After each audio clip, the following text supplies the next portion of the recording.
The emu, a large flightless bird native to mainland Australia. Reaching up to 6 feet in height, an emu can sprint up to 50 kilometers an hour or 31 miles per hour. Each year after breeding season, they head towards coastal areas in search of food. And in 1932, a large group of hungry emus descended upon a small town in Western Australia. They caused so much damage to crops that the army was called in to intervene, leading to the Great Emu War of 1932. After the end of the First World War, Australian soldiers returning home were given land by the government to be used for farming, often in areas with mediocre to poor agricultural conditions. With the onset of the Great Depression in 1929, the government encouraged these farmers to increase the production of wheat with the help of promised subsidies that weren't always delivered. Wheat prices continued to fall, however, and by 1932 the farmers were preparing to harvest the wheat, while simultaneously threatening not to deliver the wheat unless the subsidies were paid. The farmers' problems were exacerbated by the arrival of up to 20,000 migrating emus. They took one look at the crops in the farmland around the towns of Chandler and Waugulan and decided to make themselves at home. The emus consumed and spoiled the crops, also leaving large enough gaps in fences so that rabbits could enter and cause more destruction. The emu is the second tallest bird in the world, after the ostrich. Although flightless, they have small wings with a claw at the tip. These are used to stabilize themselves while running at high speeds. Their toes have sharp claws that can inflict wounds by kicking their opponents in combat.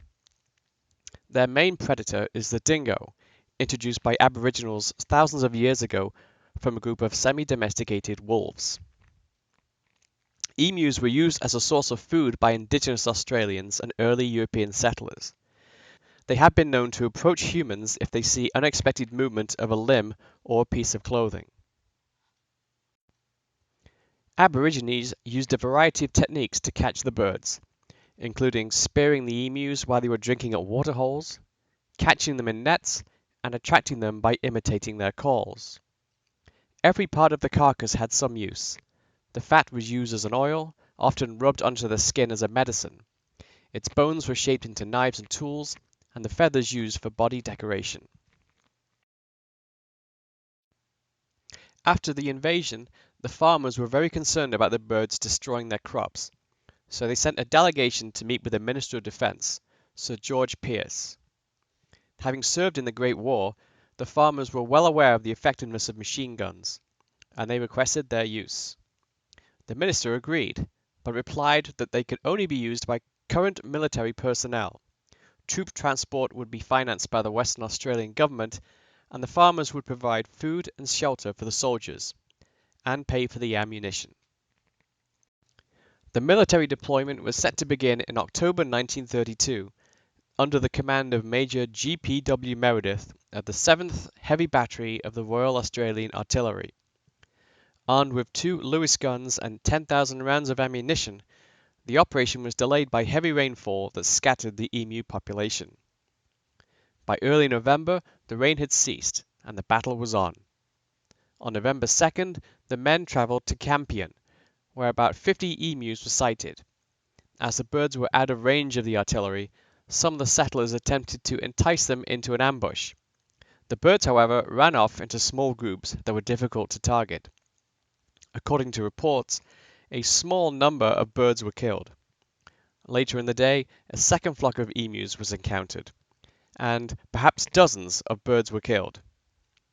On November 4th, Meredith established an ambush near a local dam, and more than 1,000 emus headed towards their position.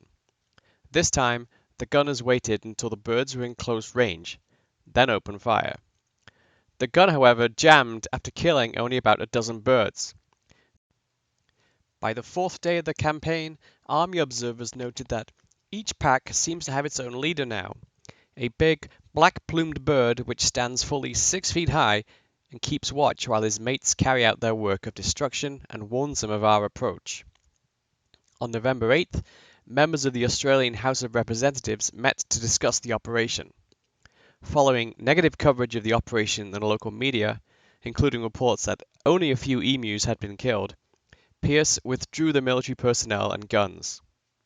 After the withdrawal, Major Meredith compared the emus to Zulus and commented on their agility, even while badly wounded. If we had a military division with the bullet-carrying capacity of these birds, it would face any army in the world. They can face machine guns with the invulnerability of tanks. They are like Zulus, whom even dum-dum bullets could not stop. After the withdrawal of the military, the emu attacks on the crops continued. Farmers again asked for help. James Mitchell, the Premier of Western Australia, lent his support to the renewal of the campaign. At the same time, a report was issued indicating that 300 emus had been killed in the initial operation. On November 13th, the second campaign was underway. Within the first 2 days, approximately 40 emus were killed. By December 2nd, soldiers were killing up to 100 emus a week. Major Meredith was recalled on December 10th, and in his report he claimed 986 kills at a rate of exactly 10 rounds of ammunition per kill. In addition, he claimed 2,500 wounded birds had died as a result of their injuries. So, was the Emu War a success for the army? Not really. As it took an average of 10 bullets to bring down a single bird, the government decided that the campaign was no longer worth it. Major Meredith and his troops were recalled, and the Great Emu War of 1932 was over. Despite this, the number of emus dropped drastically over the next 6 months, as the government provided locals with ammunition to tackle the problem themselves.